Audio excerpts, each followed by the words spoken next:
Okay, we're going to try to do this again. We had a problem with the microphone, so we've gone back and are going to add voice narration to all our picks and our draft games. We're going to take Instigator Gang here. It's the best card. It's our rare. We quite like playing with those. The other potential cards are Scared as Cultist, Victim of Night, which I'm playing at the same time, but they're not as good as the Instigator Gang. Moon Mist is the only green card. It's bad. Cost for foreground would be the blue pick, but we'd only maybe do that if the other red cards were really going to force our partners to the left to go red, but it's only Scared that Cultist really. The Mausoleum Guard is also good, but we're going to take the rare. Once I eventually pick it. There we go. Next pack is going to have a couple of red cards. Into the Maw or Geist Flame is the pick. I take the Geist Flame because you can still splash that, and technically the Instigator Gang. It's less of a colour commitment. Into the Maw I think was the correct pick because of the power, but I ended up taking the Geist Flame. It's cheaper. When in doubt, take the cheaper card. I tend to draft decks with like higher end anyway, higher end cards, so I wasn't too worried about getting power from that side. I normally do. I think I take the wrong pick here. I think I take the Ironsmith when I would have been better taking the Stitch Drake or even the Markov Practitioner. The Mulch is not a consideration now as the Freeman Purebloods. Creepy Doll, I don't really need to commit to anything like that right now. Stitch Drake would have been much better. Red Blue is still a good combination. I end up because I passed it into the Maw, that might give the impression that red is quite open. So I don't need to take the Instigator Gang. I make a mistake here. I look at Civilized Scholar and think that blue is open. It probably was. Look at this back now because of the Stitch Drake. There's also the Silent Departure, and because of this I'd end up taking the Civilized Scholar. I think the High Priest would have been better. So if my picks were Gang, Into the Maw, Stitch Drake, Scared Act High Cultist. Maybe even take the Civilized Scholar after that. So it'd be like 2 red, 2 blue.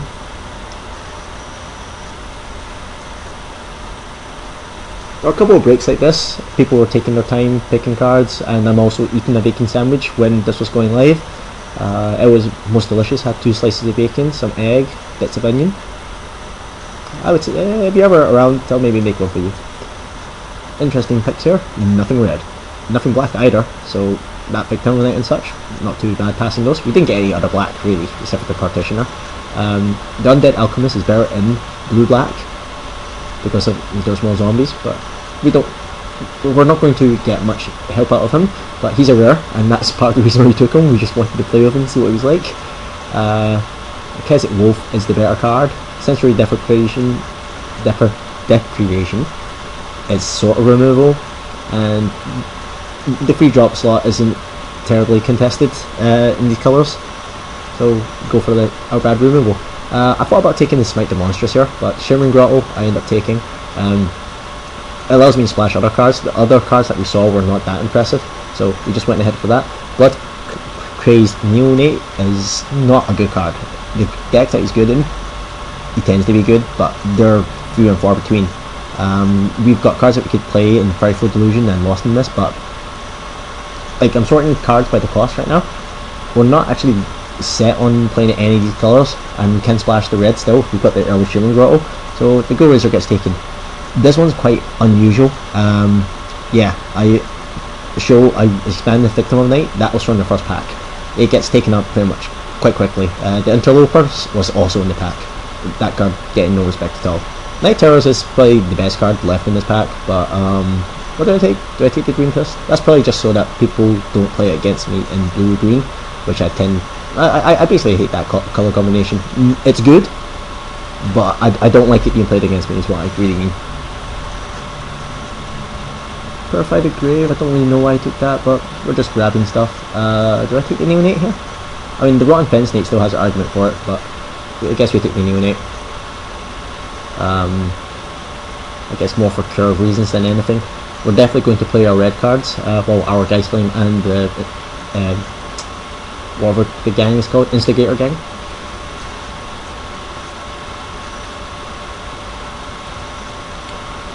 So our next pack, we open essentially nothing for us except for the Geist Flame.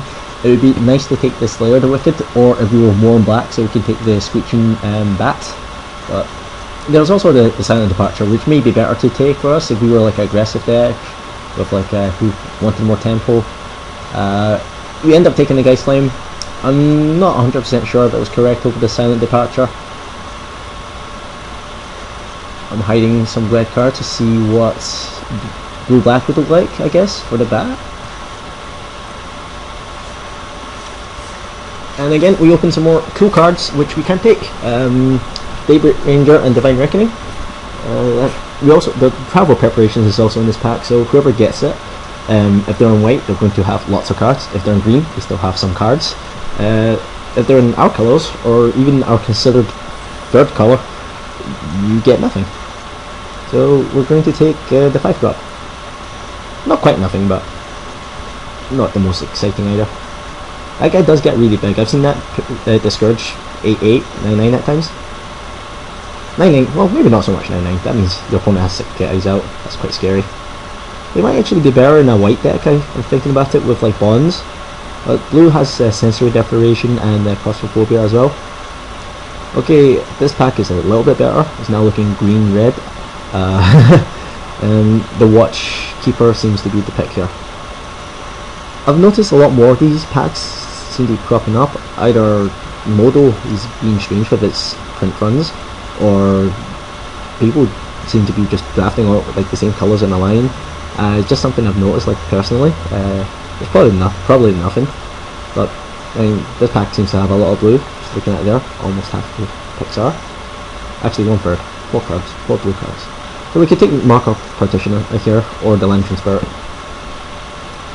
Delver is quite far off from being good. Lantern Spirit is better than the Keswick Wolf and the Crosswave Vampire, I think. Crosswave Vampire is better in archetypes, and it looks like we're just trying to salvage our draft. Right now we're, well, not salvage, but decide what we're going to do. And wish we were doing zombies, wish we were doing something else, not too sure. We're going to take Rage 4, it's the only card for us. It's quite good as well. It's worth noting that the Travel Preparations is still in the pack, Gustav Shepherd and Hamlet Captain. It's a very good pack, but not for us. We're definitely red at this point. I'm going to take the Riot Devils. It curves into that slot very well, it blocks quite well. I don't like to take Night Revelers quite early at all, because people always just give you them late. At this point, we end up taking the Foul Delver. We wish it was real life so that we could get some money for it, and because of the legacy players. But I don't like Nightbird's Clutches as well. This isn't aggressive enough a deck, even though it's got cards like Rage 4 in it. And nothing else works for us. We could take Corpse Lunge or 2 Splash. That would be not a great idea, I don't think.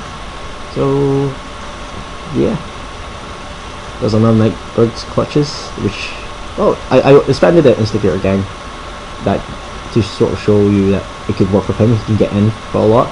The Furrier of the Britain could work with the Neonate. He has to attack anyway. You can make your guys bigger.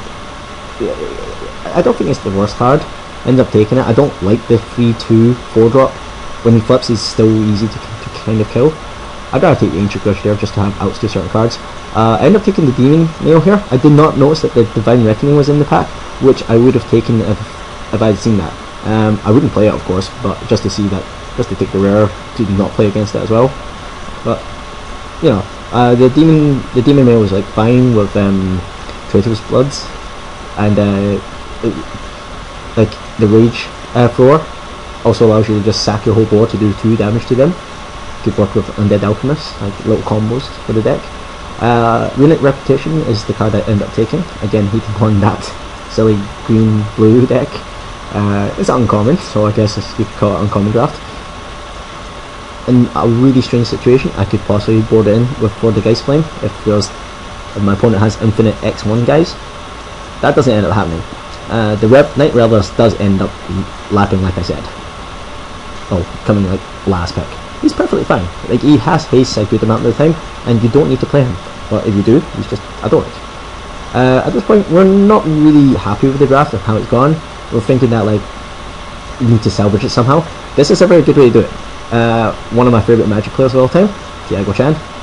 I will gladly take a Snapcaster Mage, and yeah, it even makes the deck. It doesn't do much for the deck because Geist Flame is his only target, and that already has flashback, so I get to make Geist Flame cost one less, yeah, 1 mana less, but 1 blue more. Oh, 2 mana less, 1 blue more. Next pack, we see more Geist Flames, so maybe we take it. We had the Silent Departure. We probably wouldn't still, because Galvanic Juggernaut's in the pack. It is actually a good pack for us to look at, just Makeshift Mauler, Forbidden Alchemy, and another Ironsmith. Like, there are cards that we want to take, but Juggernaut is a very good card.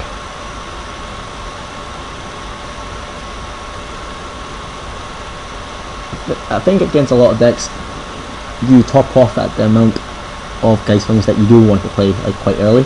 It depends on the other deck you want to play. Pitchburn Devils is our pick here. Think Twice could work with the Delver, which I'm pointing at, and then a Hide.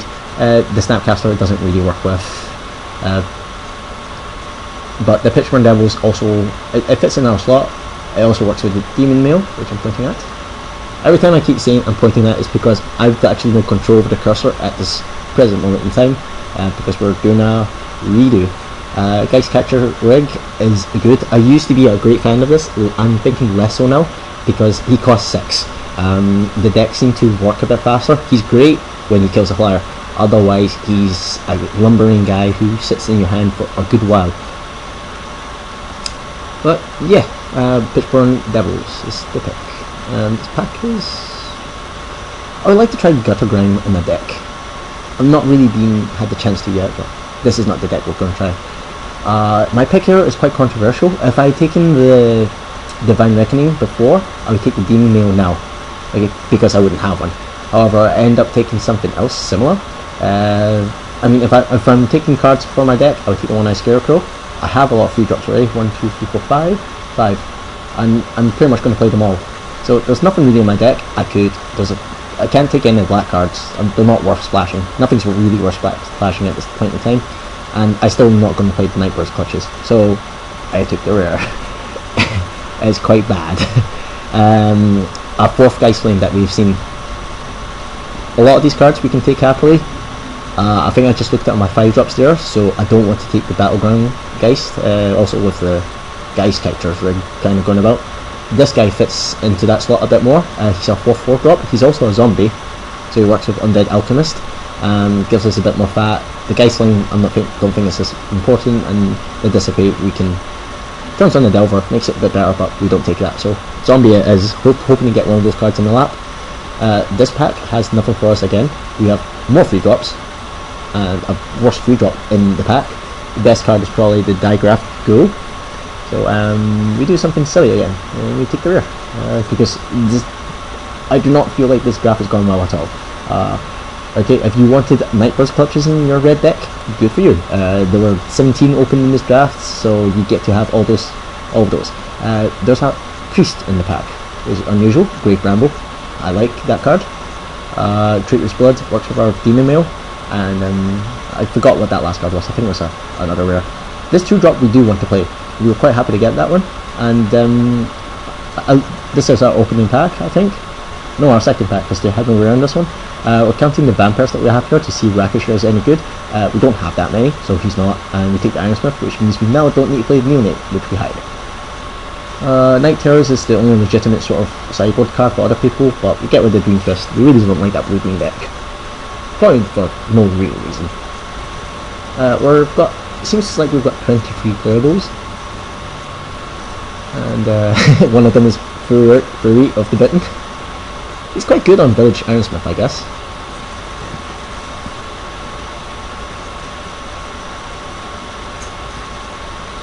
Take more Ancient Grudge. I'd rather have 2 Ancient Grudge than 2 Demon Mails. Because the decks that you want to have Ancient Grudge against, like, you're going to be blowing up stuff. Demon Mail, I don't imagine many situations where you would want to have 2, or you have enough creatures that you want to sacrifice them all.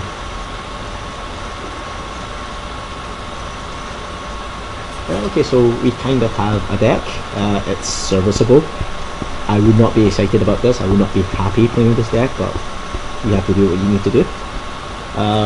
We were savagely weird drafting at a point just to try to get some more value out of it. We're expecting to not do very well past the first round, if at all. So 6 rares, should have been 7 by the Divine Reckoning, and that seems like 11 uncommons from what I remember. So we'll pull down all the colours, and then we pull down the equipment that we know we're playing. Not playing any of those lands. That Big Town Knight is unfortunate that we're not going to play it. Lapped all the way in the first pack. You'd think that means that black is open, but clearly not.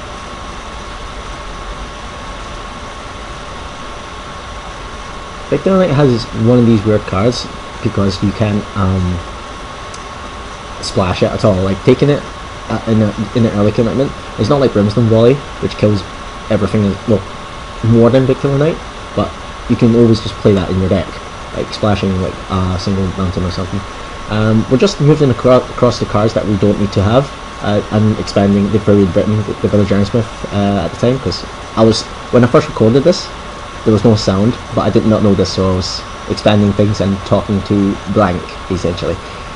Remove all the cards that we don't think we're going to play out of the way, count up the cards, and then look to see if we've missed anything out. Not playing a lot of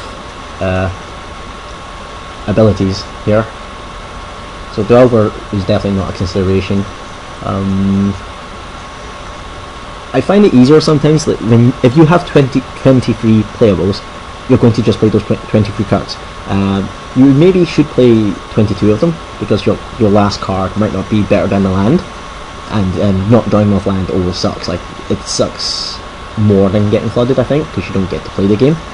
But we don't have that many cards that we could play in our deck. I mean, main deck in Ancient Grudges, Dream Twist, and Runic Repetition, it's quite obvious to see that would not be that strong. Blood Crazed Neonate, maybe with 3 of the Bitten, maybe we took the Ricochet, but we didn't, and there's only 1 Fury of the Bitten. It seems quite unlikely, and Fury of the Bitten's already fine with like the Ironsmiths. We eventually look through the other cards. I think the Pitchfork, there's a Sharpened Pitchfork up there, which we decide is better than the Fury of the Bitten, because we have so many humans. The Looter can maybe get us there. There's a bunch of guys with high attack, that's one of them. Just doing a suggest here. I believe we do 10-7. Just counting up the cards, counting up the mana. The only double red cards are Scourge and Traitor's Blood. Everything else is 1 red or 1 blue. So yeah, we did it wrong and decided that 7 blue was better than 6 blue.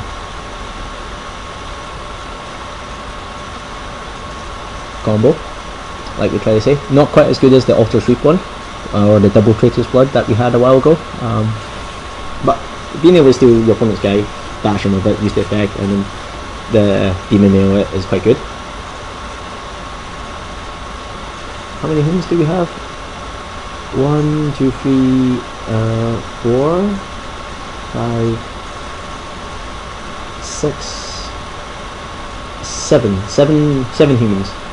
It's important to note as well that the werewolves, when they flip, are no longer human. However, the scholar is a human beast, so it becomes 6-2 first strike. Is that me counting it there? Oh, yep, that's me checking. Human mutant. There we go.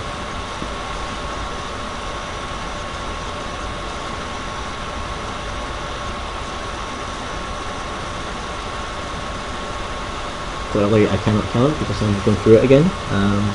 The replay is easier, I guess, because we've not got any time constraints, we're not really thinking about it. I think the Fury of the Britain could have still been quite serviceable here.